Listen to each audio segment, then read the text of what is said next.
First coat of paint on the new boat pole.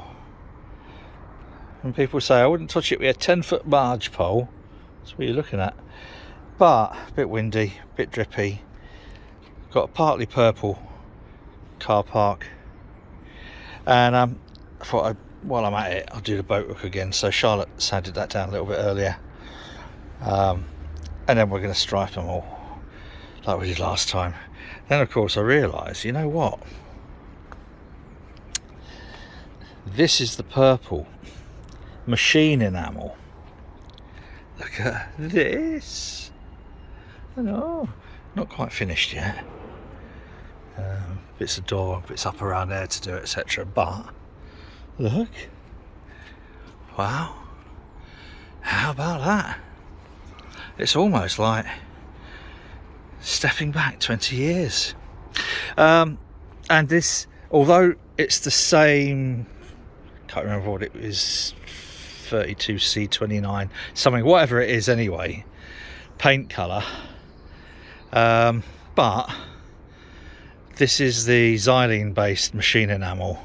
I've gone for a high gloss enamel to go back onto Mustn't Grumble and Olin Watter, and as you see, that's how much it's faded. That's what it's like now. That's what it was like. That's what it's like now. That's what it was like, or like that. And the last lot of paint we got from Stokes, sadly, who were then taken over by Spencer Coatings, who were then taken over by, and then moved everybody out to workshop and sacked them, bastards. The last lot of paint, which they severely overcharged us for, just wasn't very UV resilient. So this is the one down here. This is the Stokes paint from before they were taken over. In fact, that's the colour code there, look, 24C38, 39. Oops, get round.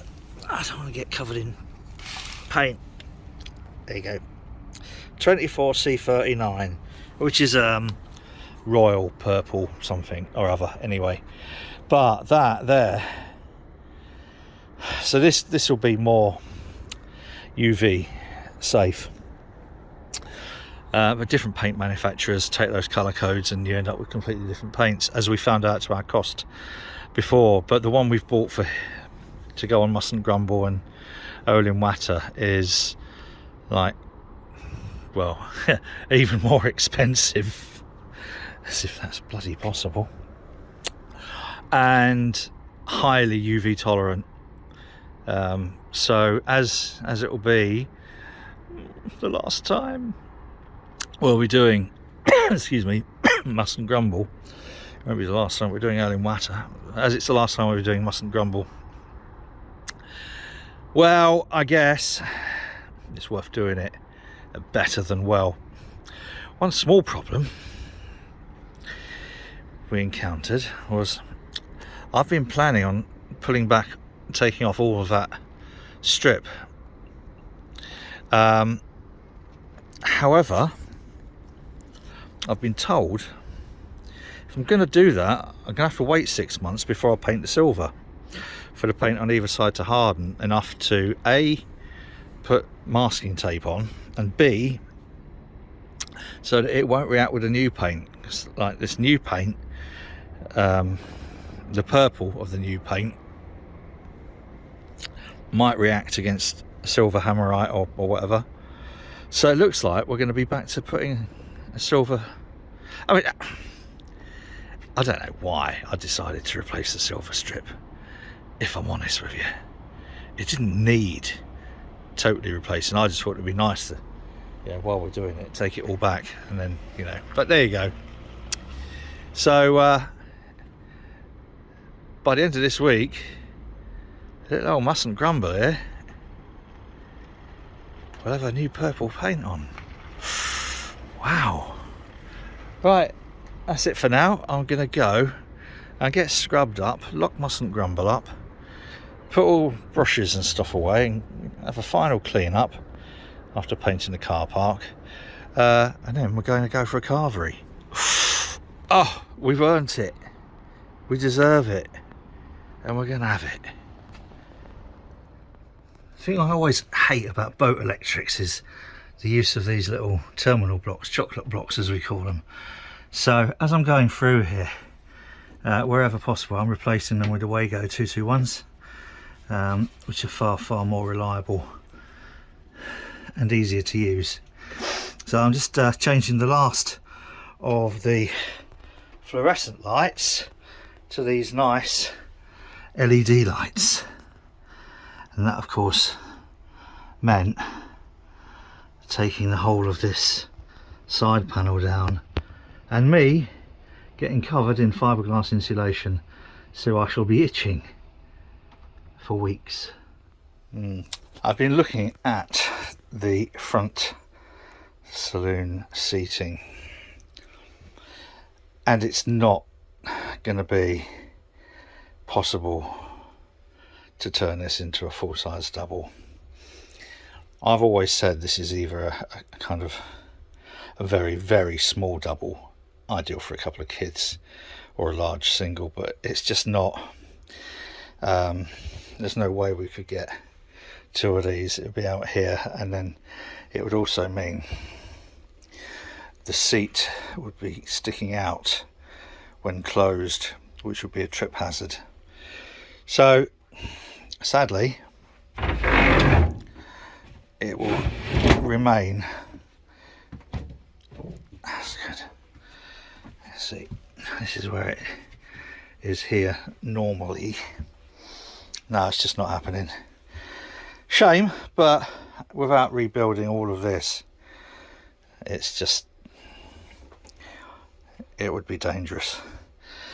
Now, this is one of the rear bed bases, which has had a mattress on top of it, a foam mattress on top of it.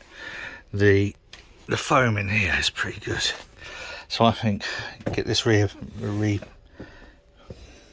buttoned to look nice like that, and yeah, have that as the new base. The back's all right. The old seat, it's just, it was uncomfortable when we went out last year, so that now I think we'll take the foam out and then we'll keep the drail on as spare, and also have a spare seat which we can tuck away somewhere, or just chuck on eBay or something, I don't know. So yes, that's that. These lights are incredibly bright.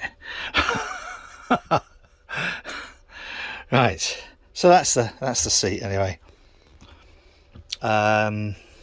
We have tucked away down here a little USB socket. I'm going to put another one down here. This is the USB socket that replaced the cigar lighter socket. I might use one of these for, oops, shouldn't have just turned that off.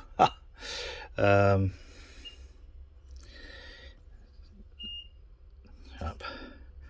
So we've got, oh, cut. So we've got the dual USB there. I'm thinking of putting a cigarette, a cigar lighter socket in here,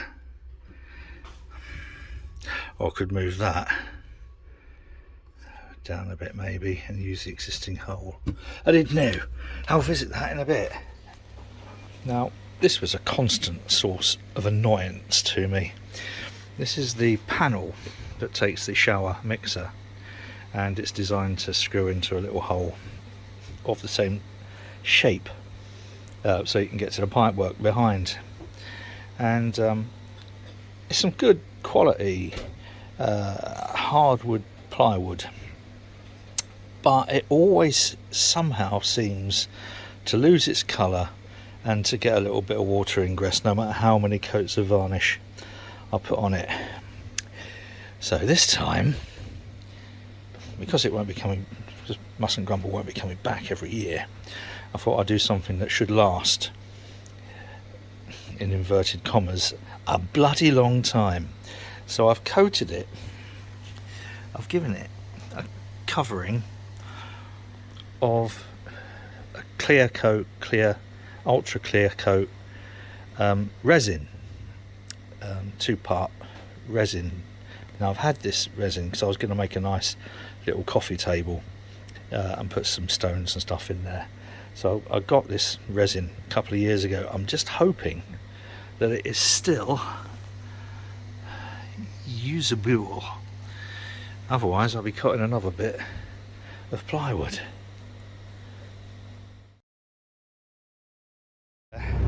But we're going down to Victoria Keys the long way, obviously, because we've got to turn the boat around.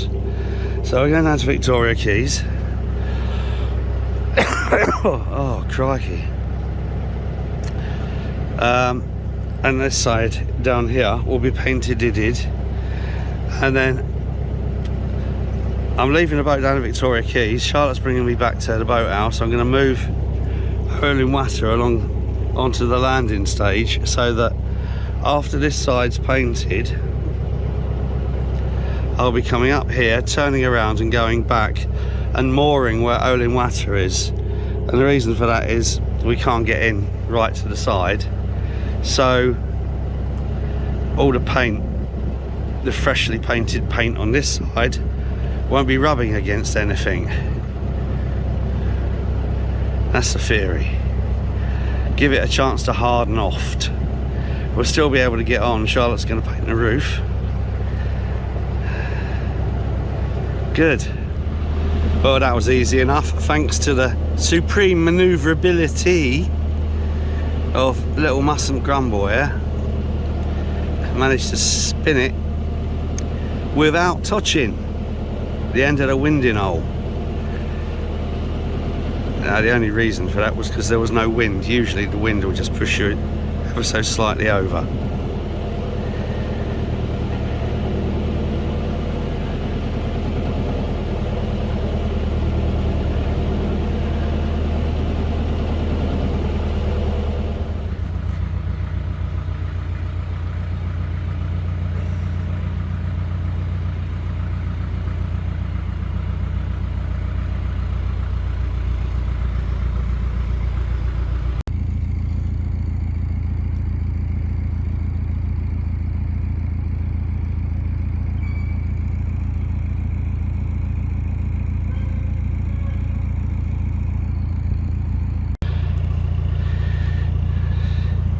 Now here's a challenge that I haven't actually done before, is whether or not I can turn Mustn't Grumble in this space underneath a straddle warehouse.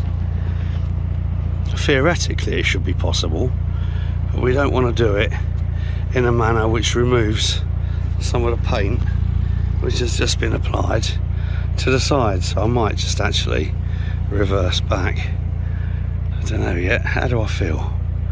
I'm going to see how far around the front comes first. Well, I'll have to say, impressed myself there.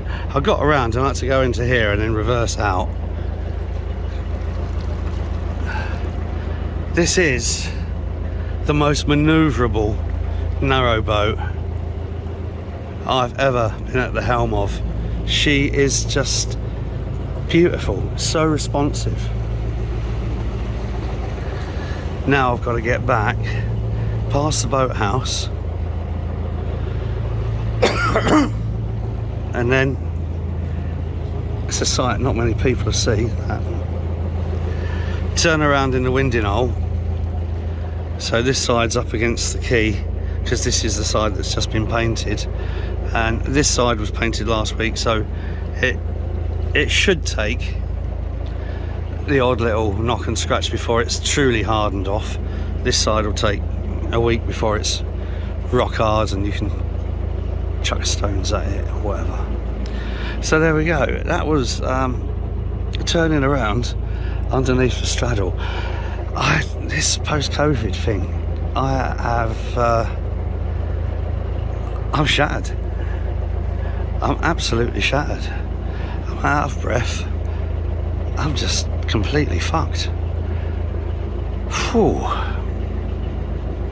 Now, you know, I'm triple jabbed. I take all the supplements and vitamin D and all that sort of stuff, and I am completely bollocksed.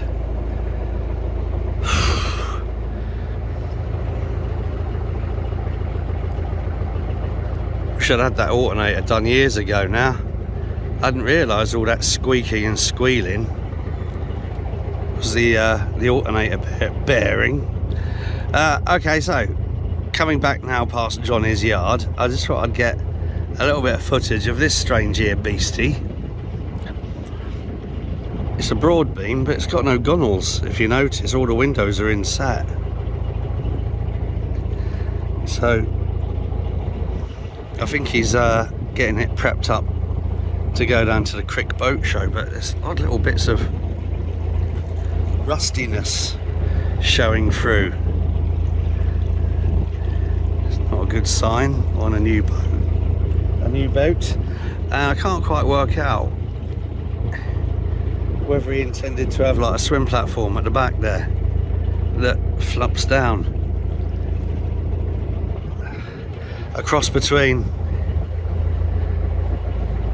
a traditional canal, well, traditional, it's far from traditional, canal boat, and one of these luxury yachts with a swim platform on the back. Right, my voice is going now. So I need to now go shoot down past the boathouse to the winding hole and then try and wind around without contact. We only need a little bit of breeze, which we've got a little bit of breeze, and quite a bit of breeze now, to ruin that plan. But I shall do my best. I could actually do with just going to sleep, if I'm to be honest.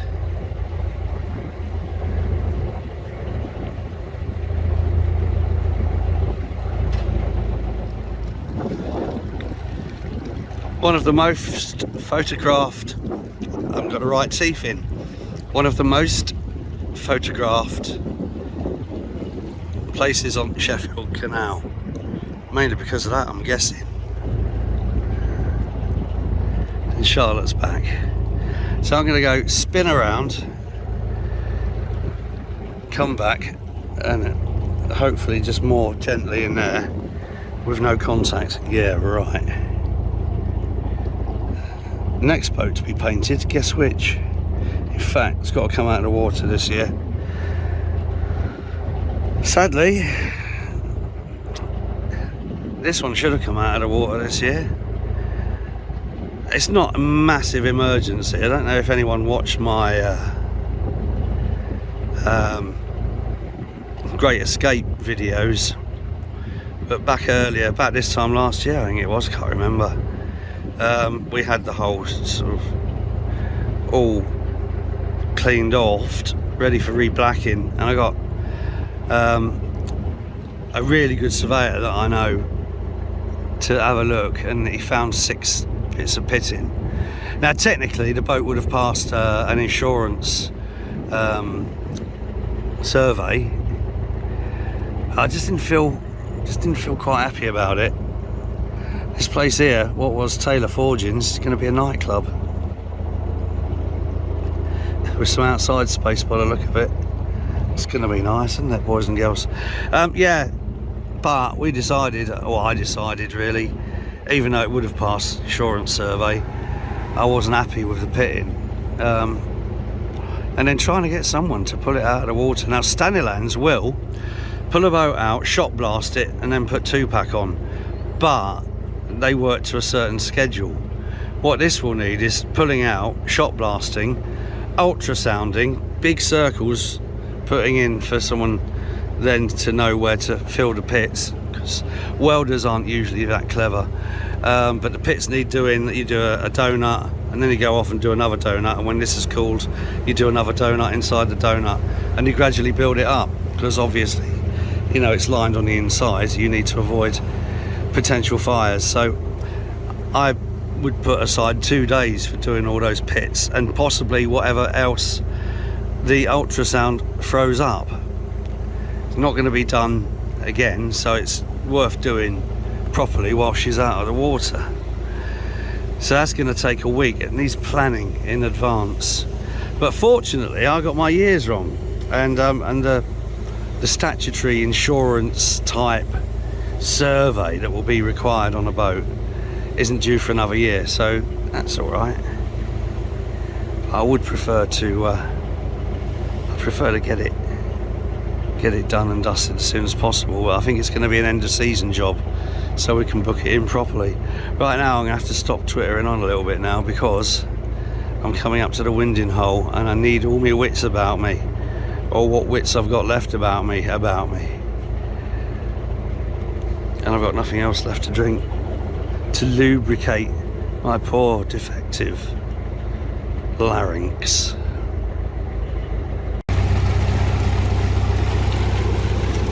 This is what I mean about how manoeuvrable this boat is.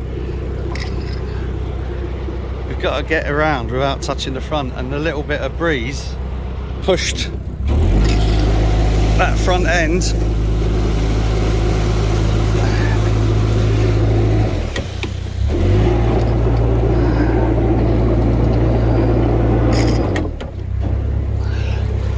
I think we can just almost get round now. Oh, go away, but I'm going to go back a little bit just in case. There is definitely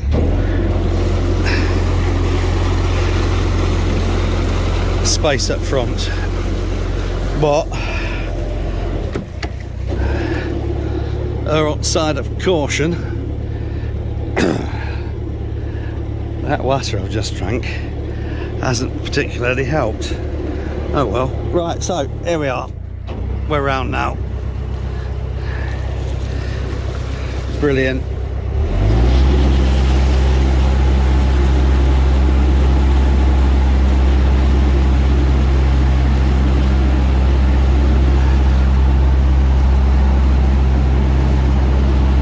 Whoa!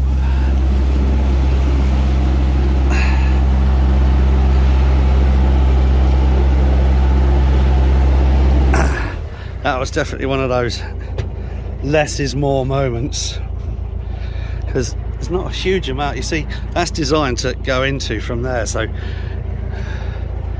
going into it from upstream is always going to be a bit tricky. Dear, so excuse me, sirs.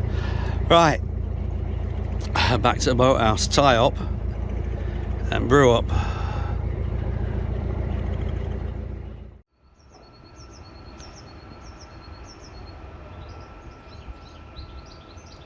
This bridge is famous the world over, but people will never have seen it.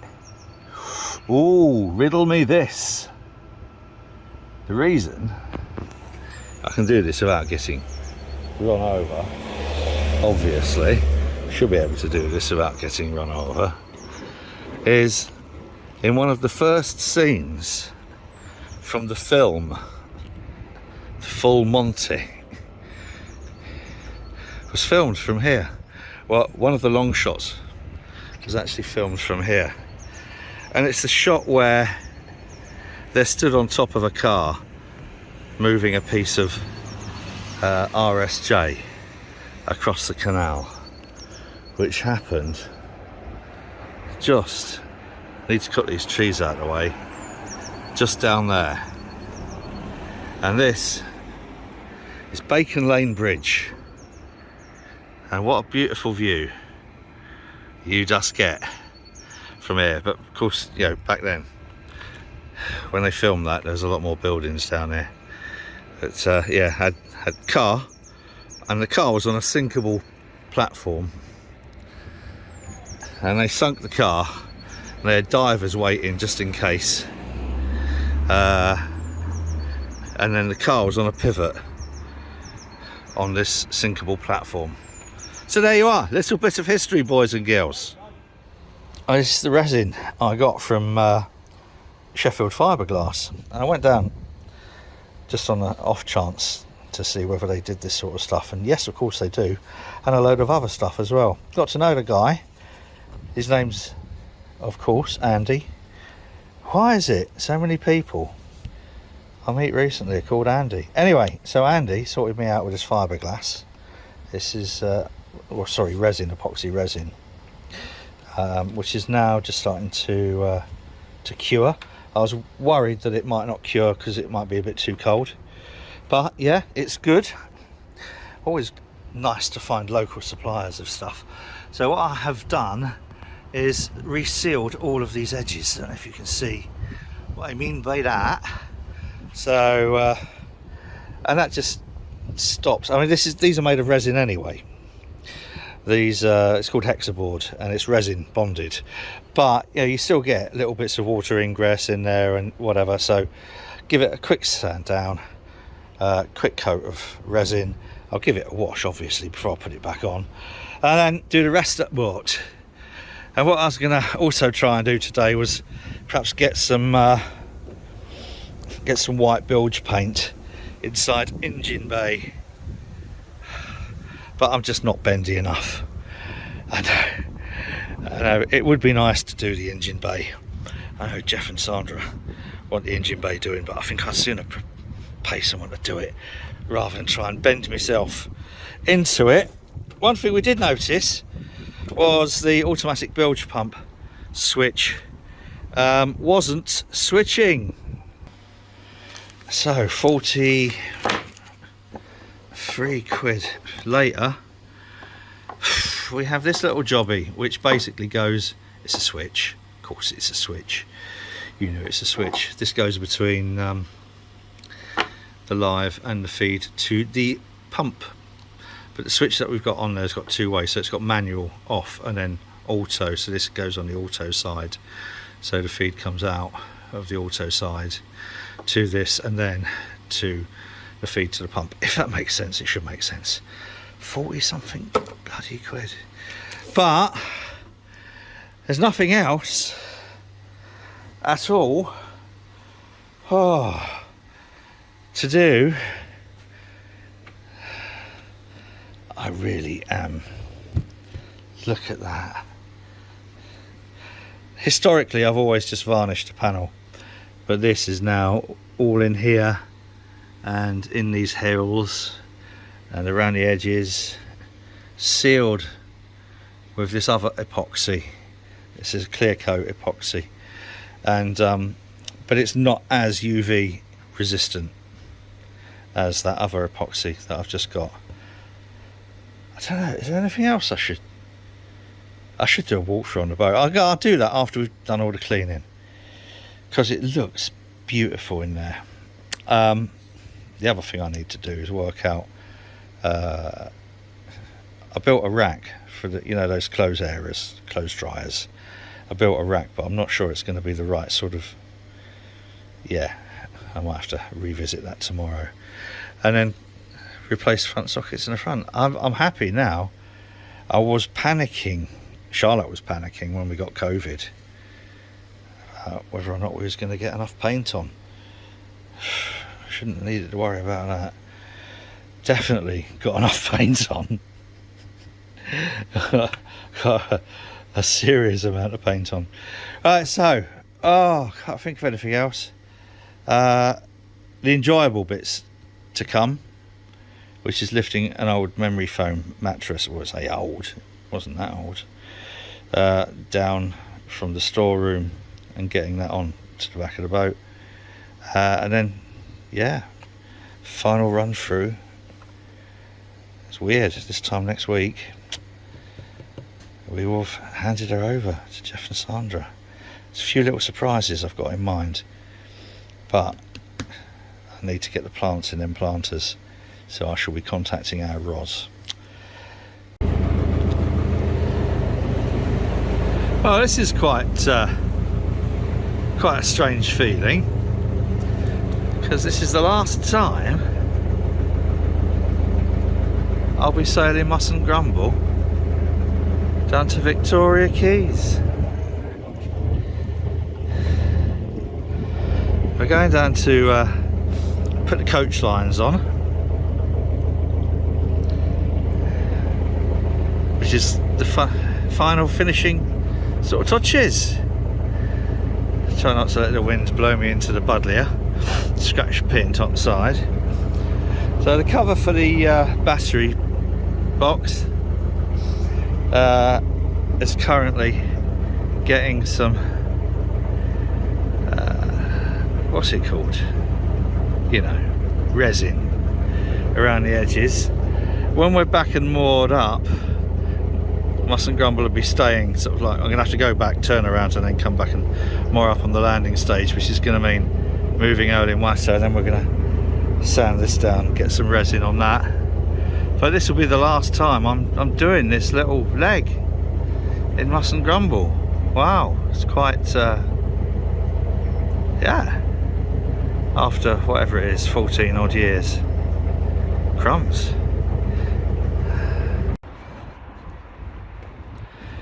Really ought to do that before and after. It does make a huge difference. Does a little bit of silver vinyl.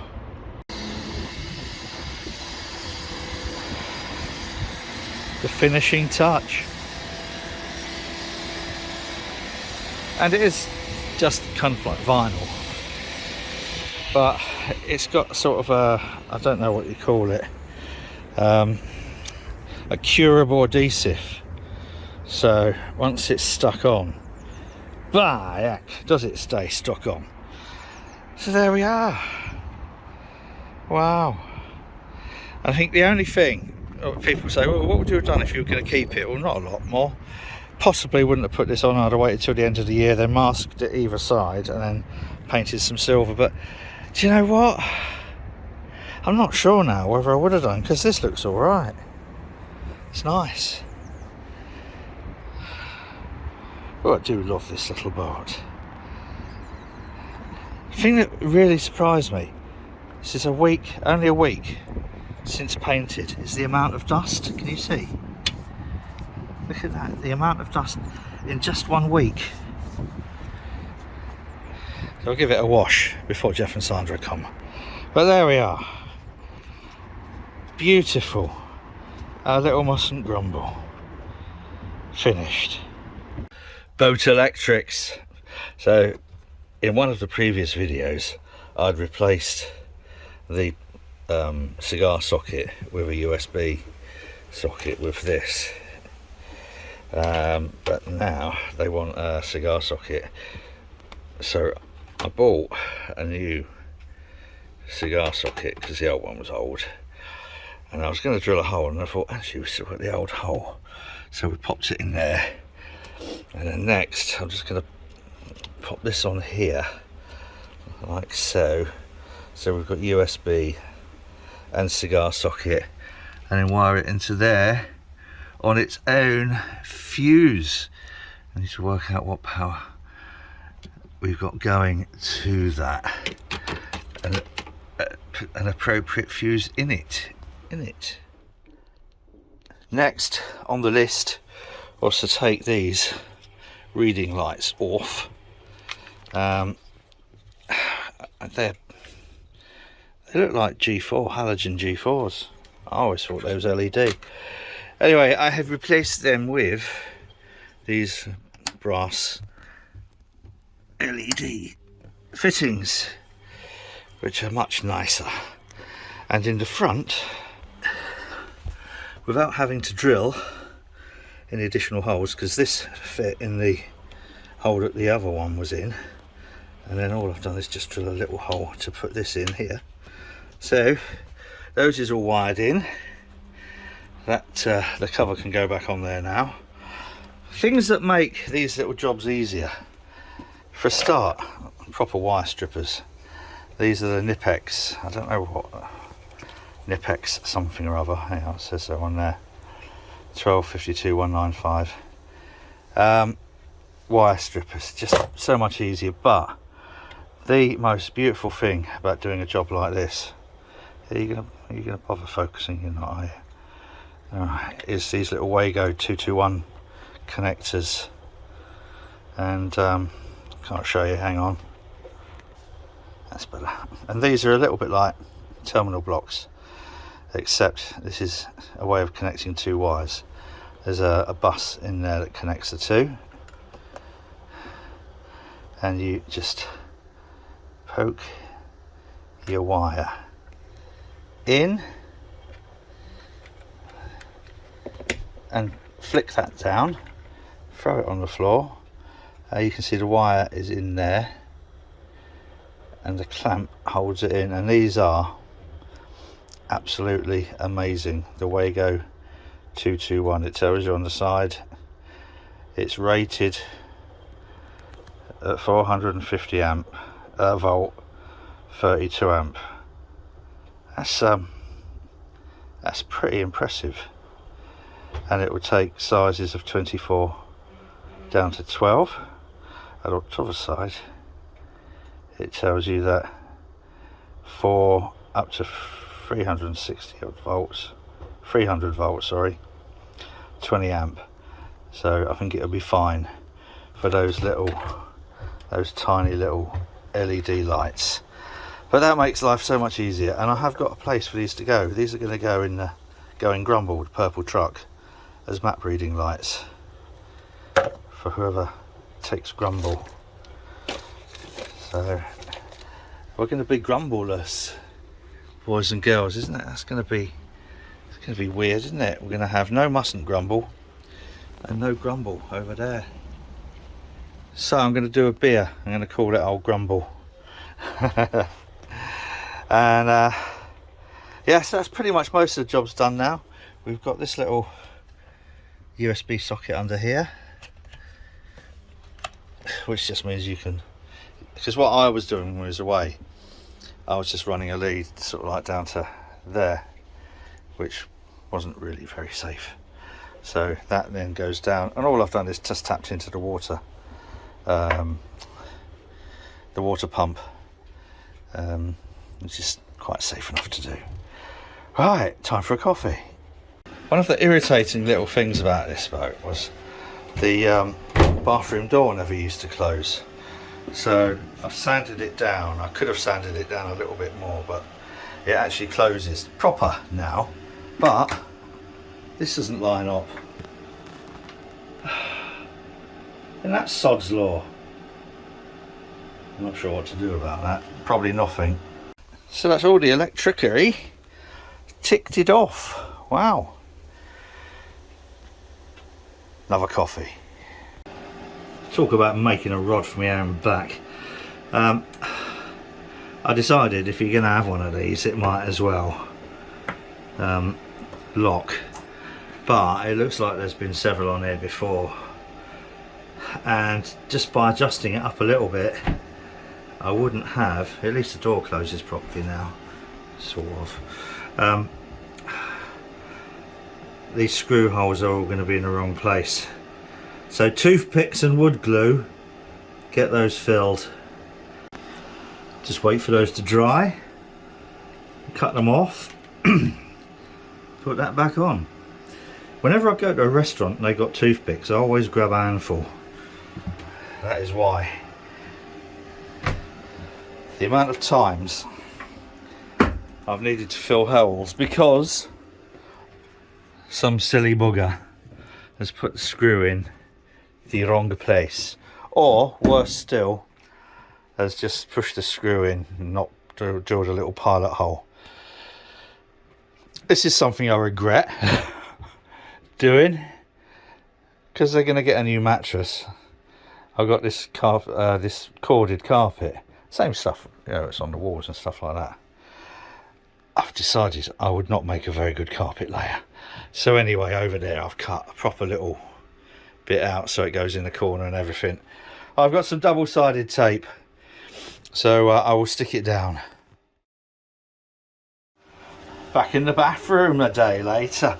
Now I posted posted a photo of this on one of those, you know, online social media forums, and people couldn't understand what I was talking about. So I'll just show you very gently. Now I've glued these in, so very gently now just remove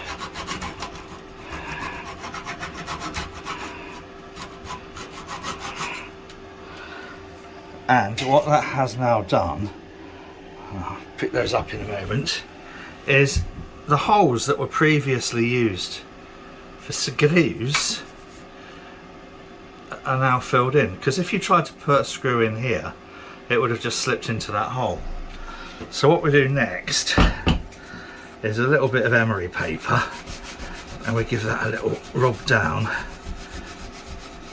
I might have to just take the saw to that a little bit again. Anyway, I'm going to rub that down, give it a little bit of varnish, and then we're going to replace the draw bolt. I'm not going to get a new draw bolt, there's no need, because this is perfectly serviceable if it's in the right place. I'll just show you that there will be. So what I'll do is I'll put that in here and then I'll know where it needs to go properer, if you see what I mean.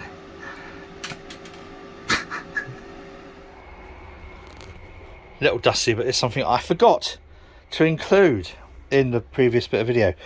When I was doing that bit by Bacon Lane Bridge, the reason I was doing that was I was parked next to the upholsterer that we use, Dave, and it's Dave who did all the upholstery before.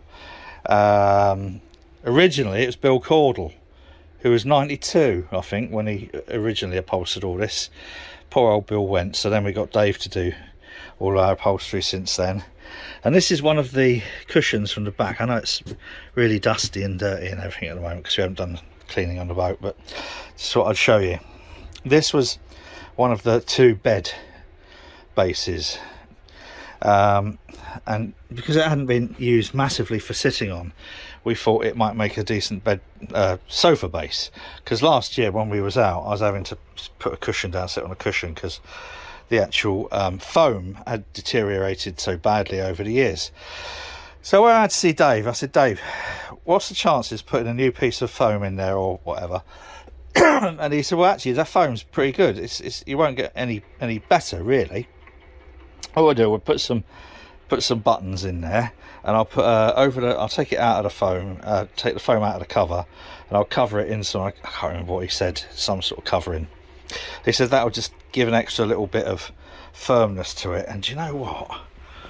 Oh, it's bloody lovely. It is. It's, and again, I wish I'd had it done before we went away, but oh, it's just a joy to sit on. Can't believe how much difference something like that would make. But anyway, so there we go. That's why I was at Bacon Lane Bridge, telling you the story down at Bacon Lane Bridge. Well, I'll just make a point about the green. The green on there on the back of Owen Watter is the original green. It's good, really good quality machine enamel. Bought loads of it. But look at the difference in the purple. That, believe it or not, is the same purple as that. But I do feel a bit conscious that I'm banging on about this, but they really ripped us off with that. And for a little amount more, we got this really pucker quality, just beautiful quality. That purple on there is as good as the original green was on there. So, but don't she look lovely? My God. I love that boat. And the only saving grace about selling her is that she's going to people that we know and like. Anyway, Marley, we ought to be doing some exercisey stuff, shouldn't we? We should be doing some walking. Shall we? Just if I have that aspect ratio there, about there. I might try and superimpose the big the photo of the grain elevator. I have an idea to replicate that building profile and then put maybe 4 luxury canal side apartments up there at £250,000 each. Shh. Who knows, it may happen. Not that I want to get back into property development. It's the sort of thing could very easily end up probably in an asylum, actually. Anyway, so there we have it. Does she look beautiful, our little mustn't grumble, our little baby? That's what keeping, thank you, that's what it's keeping the canal a canal instead of a muddy ditch. I wouldn't have thought when I started filming that 2 years, 3 years ago, whenever it was, that it'd still be there, but it goes through a culvert and then it's taking water out of the River Don, pumping it up and then into here to keep this at this level. Supposedly should have been finished by now. I reckon we'll be lucky if they get it finished by the end of this year.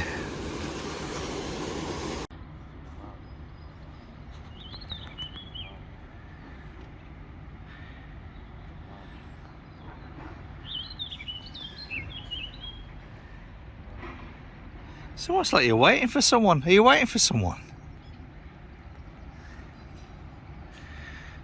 Is it you and your mates who've been shitting all over our boat? Some of you will remember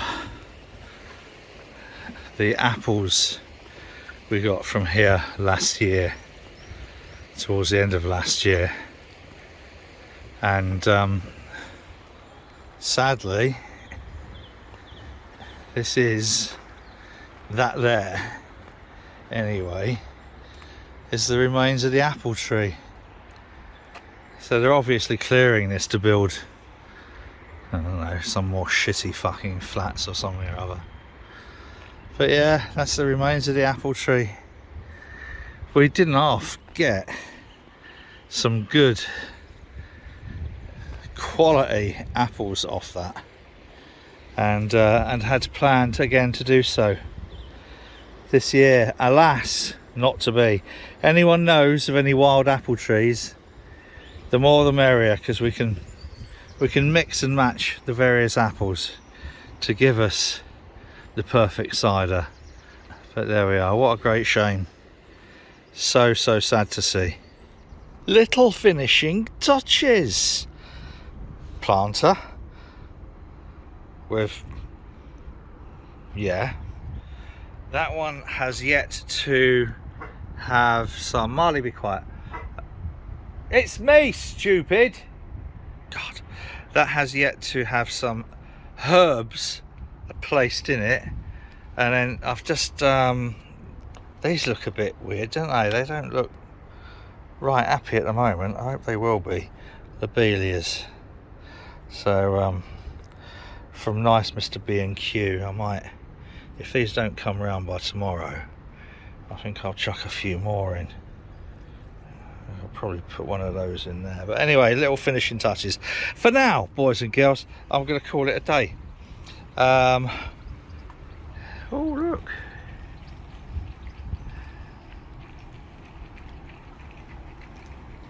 That's just a little bit. Yeah. Oh, crikey.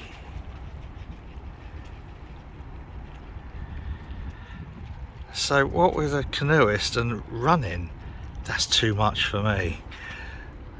I was going to go for a run earlier, but forgot. I forgot I'm overweight and can't run. Anyway, that's it for now. Long enough video, sorry about that. Whee! Whatever you're doing, do it safely and carefully and with diligence and love and passion and stuff. Till next time, cheers.